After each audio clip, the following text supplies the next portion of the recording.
If you really don't want to fall in love, keep away from Madrid.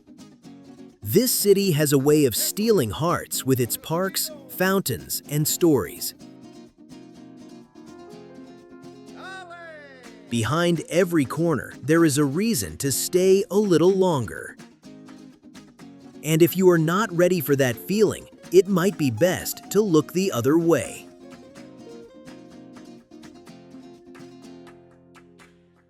El Retiro Park is a green heart in the center of the city, once a royal retreat, and now a place where everyone can wander freely. Rowboats glide across the lake beneath the watchful statue of a king. And the water glows like molten silver in the morning light.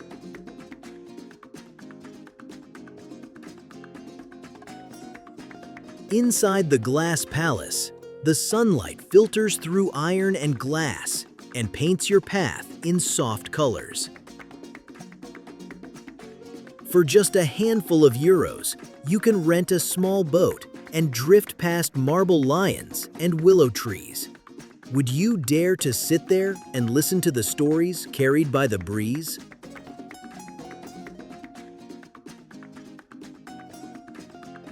From the shade of old chestnut trees, the noise of the city disappears, leaving only the quiet murmur of leaves and the distant call of a violinist.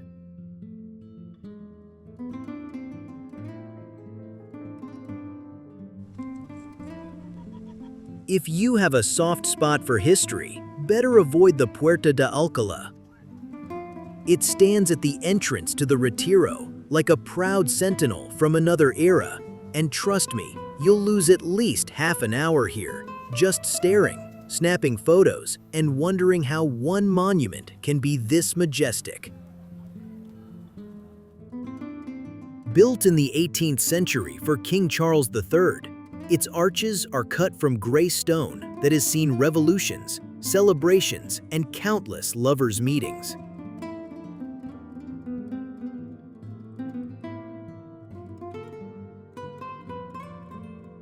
Birds nest in its carved cornices, and the traffic flows around it like a river around a rock. Have you ever stood beneath an arch and felt the weight of centuries above your head?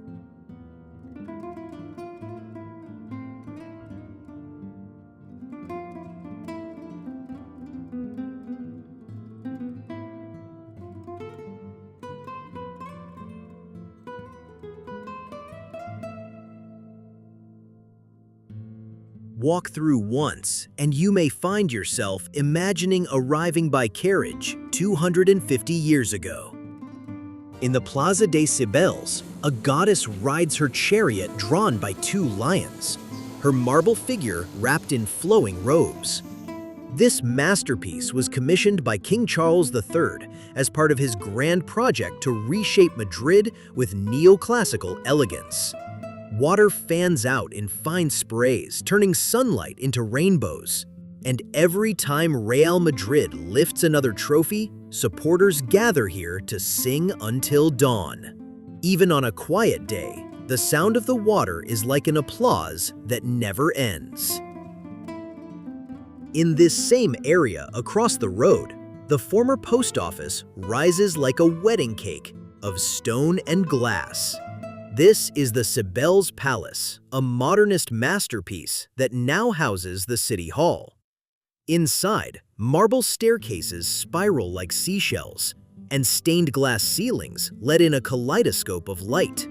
From the rooftop terrace, you can gaze over the boulevards for the price of a modest ticket and feel as though you are on top of the world.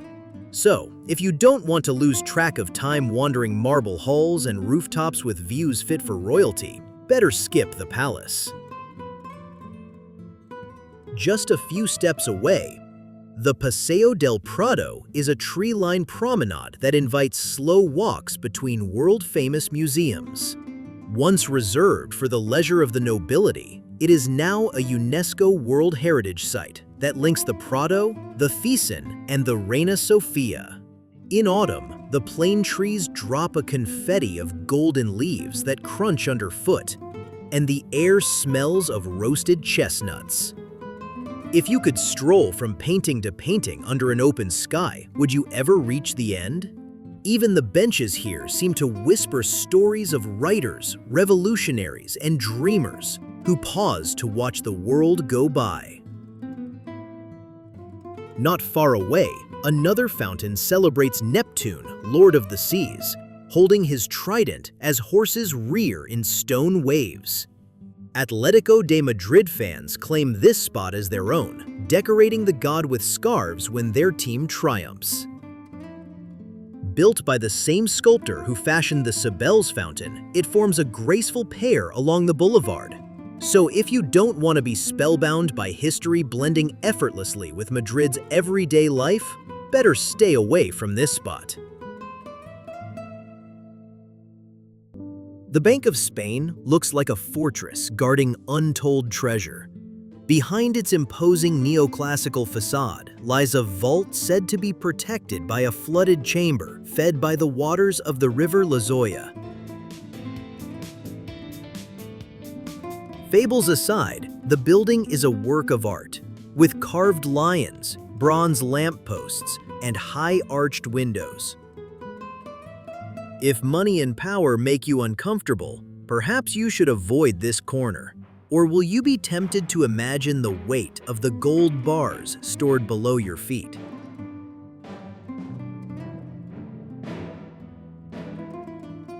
Just stepping through the heavy doors feels like entering a different world. Tucked between the noise of central Madrid stands the Church of Las Calatravas, almost easy to miss if you walk too fast.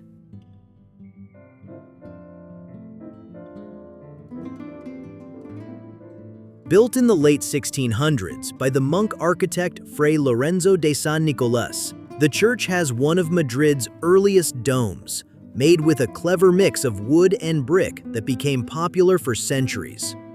The facade is a Baroque puzzle of curves, angels, and stone flourishes, carved with patience rather than haste. Step inside, and the light settles on gilded panels and quiet chapels. A glow more intimate than grand. Since the 17th century, it has opened its doors to nuns, travelers, and the curious who pause just to breathe in the hush. While the streets outside pulse with traffic, here time slows, as if the walls themselves have learned how to keep a secret.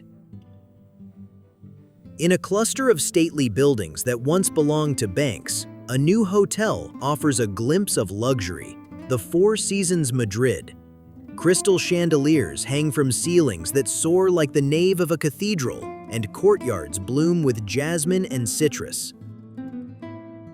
Not into pricey experiences? Maybe you should look somewhere else. For the price of a single night here, you could eat well for a week elsewhere. Yet people come just to sip coffee beneath frescoed ceilings and feel like aristocrats. Have you ever stepped into a lobby and felt as though you were in a palace? This place proves that hospitality can itself be a form of art. If being amazed isn't on your to-do list, avoid Gran Via at all costs. Its construction required knocking down over 300 old houses and displacing thousands, reshaping the city with a bold, modern artery, from Calle Alcalá to Plaza de Espana. From the rooftop of the Círculo de Bellas Artes, the city spreads outward like an endless map beneath the sky. The avenue stretches below as a ribbon of stone and light. The Metropolis building rises at the corner, crowned with a golden-winged victory, a luminous exclamation marking the entrance to the boulevard. Even the ordinary feels theatrical here. Inside stands a McDonald's, often called one of the most beautiful in the world, stained glass and vaulted ceilings turning a quick meal into something unexpected. Close by, The Gran Via metro station carries the imprint of Antonio Palacios, architect of the Palacio de Cibeles and the Círculo de Bellas Artes. Opened in the year 1919, one of Madrid's first stations, still a living museum of iron, glass, and footsteps. Soon, the Carillon building appears, crowned with the Schweppes sign flashing its vintage neon. A corner as iconic as Times Square or Piccadilly Circus, remembered by cinephiles from El Día de la Bestia, Alex de la Iglesia's cult film from 1995. At the heart of the boulevard, Callao Square opens wide like an urban living room. Terraces spill onto the pavement, the smell of popcorn escapes the grand cinemas, and rooftops gaze down on the endless crowd. Careful, spend 5 minutes here and you'll start thinking your life as a soundtrack. At the heart of Gran Via, Callao Square spreads out like an urban living room. It got its name from the Battle of Callao, a clash in Peru that happened in the mid-19th century. The plaza was officially unveiled in 1866 as a way to weave Spain's naval heritage right into the city's layout. From the rooftop terraces, you can look down over the bustle for the price of a single drink and watch life unfold like a film. Have you ever wanted to press pause on a city and just observe? Here, time seems to expand, making room for shoppers, students, and tourists to coexist in a single breath. And finally, the Lope de Vega Theater glows with its marquee. Since 2011, The Lion King has roared on this stage night after night, what many call the Broadway of Madrid. Plaza de Espana sits at the western end of Gran Via, framed by 2 skyscrapers that were once the tallest in the country. Not a fan of literary giants? Better walk fast, because right in the middle, Miguel de Cervantes sits in bronze, watching over Don Quixote and Sancho Panza as they ride out on their impossible quest. Nearby, children clamber over the statues as families picnic on the lawns beneath Casa Gallardo's elegant balconies. From here, you can walk towards the Templo De Debod or the Sabatini Gardens along a path lined with fountains and statues. Isn't it curious how a plaza can be both a crossroads and a destination at once? Just beyond the plaza, a piece of ancient Egypt rises above the pines. The Temple of Debod is over 2 millennia old and was gifted to Spain as thanks for helping save the temples of Abu Simbel. Stone hieroglyphs speak of Nile gods, while Madrid's skyline glows pink at sunset behind them. It costs nothing to stroll around the reflecting pools and watch the temple mirrored in still water. If you could watch the sun sink behind an Egyptian doorway without leaving Europe, would you resist? If wandering through myths and monuments makes your heart beat faster, remember to subscribe to our channel and keep exploring the world with us. Every week, we uncover another place that could steal your heart, and we'd hate for you to miss it. If standing at the very center of a country feels overwhelming, maybe skip Puerta del Sol. This plaza is the true center of Spain, the point from which all the country's radial roads begin. Here, you will find the Kilometer Zero plaque embedded in the pavement, the bronze bear and strawberry tree munching on fruit, and a king on horseback who modernized the city by bringing public lighting and fountains. People gather under the clock of the post office to count down the 12 grapes on New Year's Eve, a tradition that tastes of hope and superstition. Have you ever been in a square that feels like a heartbeat? Even if you walk through with no particular destination, you leave with the sense that you have touched the core of a nation. Step through one of the 9 archways into Plaza Mayor, and you are in a universe of red facades, wrought iron balconies, and arcades that shelter cafes. Once a marketplace, bullring, and theater. This square has witnessed coronations and inquisitions. Today, artists sketch caricatures, while waiters carry plates of calamari sandwiches to wooden tables. In the center, King Philip III sits astride his bronze horse, presiding over the hum with a steady gaze. Believe it or not, the square went up in flames 3 times between the 17th and 18th centuries. Each time, it rose again, redesigned and reinforced. Just a few steps away, under an elegant cast iron and glass structure, lies the Mercado de San Miguel. Trying to resist Madrid's flavors? Then you better keep walking. Inside, 30 stalls offer tapas, oysters, Iberian ham, croquetas, and sweets. The air is rich with aromas of garlic and rosemary. This building from 1916 was saved and turned into a gastronomic market where you can taste the essence of Spain for just a handful of coins. Would you pass up the chance to nibble on aged manchego cheese or sip a glass of Rioja while leaning on a wooden barrel? The laughter of strangers blends with the clink of glasses, creating music that makes even a quick snack feel like a celebration. Facing the Royal Palace, the Royal Theatre invites opera lovers into its horseshoe-shaped hall.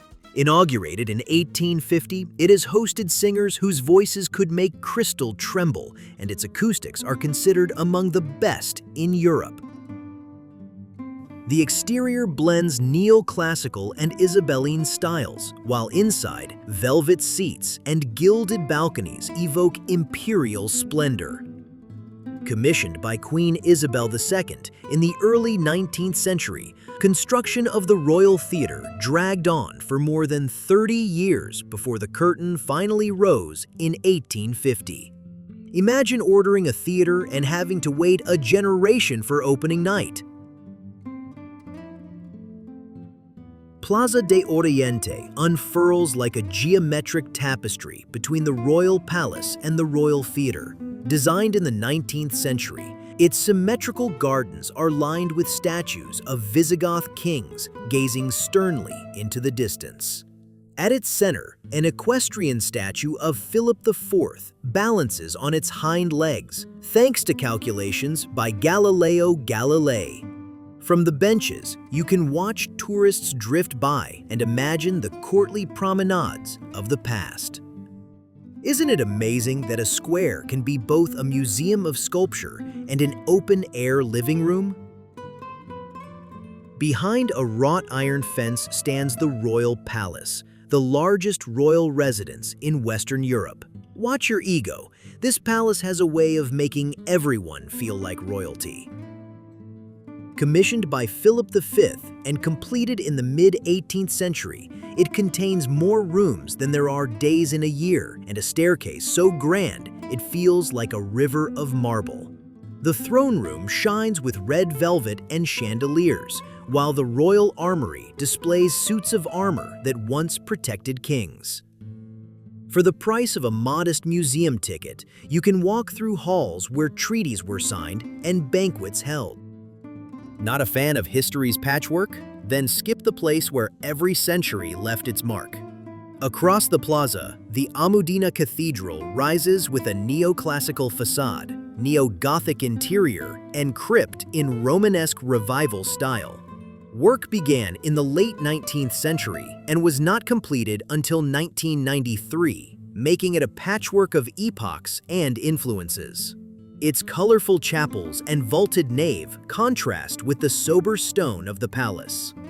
Inside, modern stained glass spills blue and red light onto polished marble floors. On the western side of the palace, the Campo del Moro Gardens slope down towards the river. Laid out in the 19th century in the English landscape style, they offer a cool refuge of sweeping lawns, hidden fountains, and peacocks that stroll between cedars.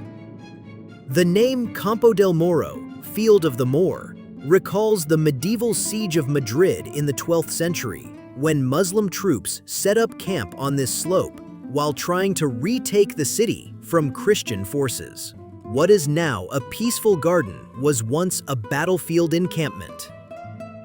For no entry fee at all, you can wander among rhododendrons and roses and feel as though you have left the city. Would you bring a picnic and listen to the rustle of history in the leaves? North of the palace, the Sabatini Gardens display geometric hedges, statues, and a reflective pool that mirrors the palace at dusk. Careful, 5 minutes here and you'll start to believe geometry can actually be romantic. These formal gardens were created in the 1930s on the site of the old royal stables and named after the Italian architect who designed much of the palace. In summer, open-air concerts are held here, and the scent of jasmine drifts among the clipped boxwood. If you could watch the sunset turn a white facade to gold without paying a cent, would you say no? The symmetry here is so perfect, it feels like walking through a drawing come to life. Atocha is more than a train station. It is a living greenhouse under a cast iron and glass canopy, designed by Alberto de Palacio with help from Gustav Eiffel. Inside, palm trees reach towards the arched roof, and turtles laze around ponds as travelers hurry past.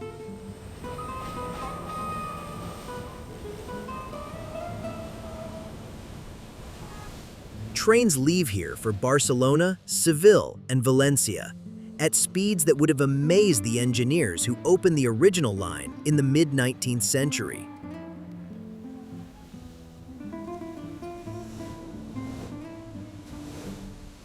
For just a few euros, you can buy a coffee and sit among the fronds, watching departures and arrivals that feel like scenes from a novel.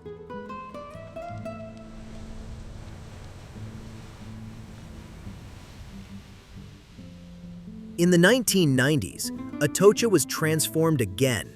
The old terminal hall was turned into an indoor tropical garden with more than 7,000 plants from over 260 species, creating a surreal oasis for travelers. If you think football is just a game, Madrid will prove you wrong in 90 minutes.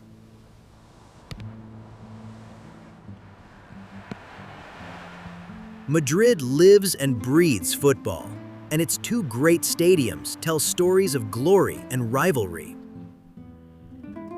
On the Paseo de la Castellana, the SantiagoBernabeu has witnessed countless triumphs since 1947 and is now being transformed into a futuristic arena with a retractable roof and panoramic screens.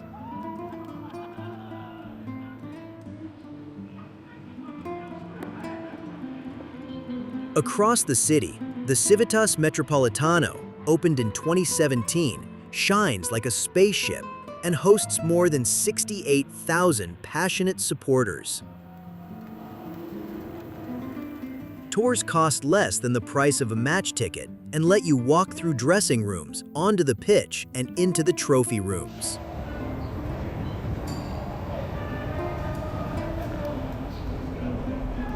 Careful. 5 minutes in these stands, and you'll be chanting like you've been a fan for life.